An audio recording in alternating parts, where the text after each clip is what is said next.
Most critical and central is that real estate development is a making for the future. Sustainability and the agenda behind it is a stewardship of that future. And so it's critical that the way we build for tomorrow is different than the way we built for the past.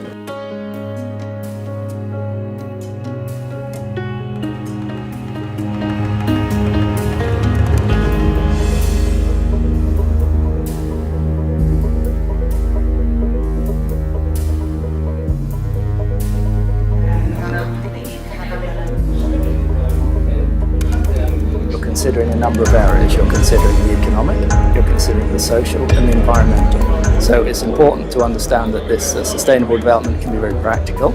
It can be very high cost, but it doesn't need to be high cost. So it can be good for the developer. It's good for the municipality, certainly, because they get a more interesting area, and developers which are considering these aspects, not only the profit, as many developers do, but also the environmental and social aspects. I think it's very good for the consumers because they get a much clearer result from the building. They understand they have a certified building, which is good quality, and it's also less energy usage.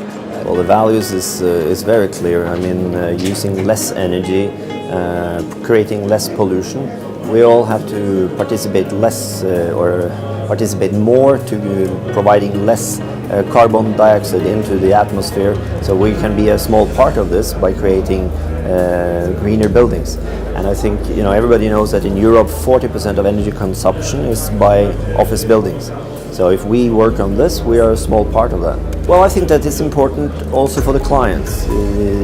It is important to show that we care, and they also get an understanding that we use modern technology to save energy, but this technology is also giving them greater comfort. We're combining these technologies in a way that's comfortable for them, so it gives more comfort and uses less energy. So in the real estate market, there's a huge number of environmental and social factors that need to be considered. Important aspects are being holistic and making sure that you're considering in your development the community, the local community, but also the community that you're building and inviting into the buildings. From an environmental perspective, there's the piece around energy efficiency, and that's key to make the buildings as efficient as possible. But also, and increasingly important, particularly with climate change, is going to be water stress and the importance of getting water right and water minimisation within buildings. We need to remember that the buildings serve a purpose, and that purpose is people. So we also need to think about their health and their productivity, and that we can ensure with healthy indoor environments. And that means not only having thermal comfort, not only having daylight, but also thinking about how people can connect to the nature, what their views are, and what the kind of noise levels that they're having. If you're going to look at trends throughout Europe, and also the trends that are now happening in the Baltics, you see there are more and more projects being developed. So in my mind, there's no question that there will be more sustainable buildings in the future. If you look at the cleverness of the profitability, if you look about the benefits to the consumers, to the municipalities, to all of the different participants, to all of the different stakeholders, this can only be a positive thing. And when you have the profitability, the benefits, and also environmental and social criteria aligned, then of course it's very natural that this will happen more and more. So my view of the future is quite positive. I think that in 5 years it will be quite normal to have sustainable buildings, and many parties, municipalities, users, developers will also understand that this how to do it, and this is the type of development they want to have. We are way behind compared to rest of Europe, and I give an example about it. But I think it's wise to do it depending on location. I mean, I wouldn't maybe too much focus on it in secondary cities, small cities. But in capitals, especially in CBD area, I think it's a must in the future.